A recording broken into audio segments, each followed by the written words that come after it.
জীবন কিন্তু কখনোই কারো জন্য থেমে থাকে না। মানুষের ধৈর্যের বাঁধ যখন ভেঙে যায় তখন কিন্তু সে আগে পরে কোনো কিছু চিন্তা না করে যে কোনো ডিসিশন নিয়ে নিতে পারে। তাই সবারই আগে থেকেই সাবধান হওয়া উচিত।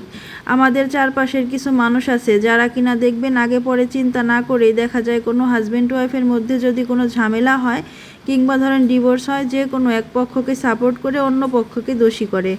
আসলে কিন্তু এমনটা করা একদমই উচিত না। কারণ কোনো নারী তার শখের সংসার ছেড়ে এত সহজে কিন্তু চলে যায় না, কিংবা কোনো পুরুষ মানুষই খুব সহজেই কিন্তু তার বউকে ছেড়ে দেয় না।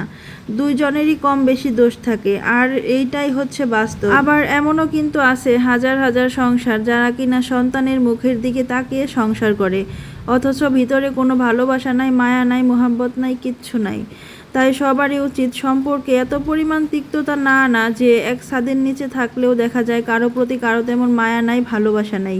সবারই সচেতন থাকা উচিত।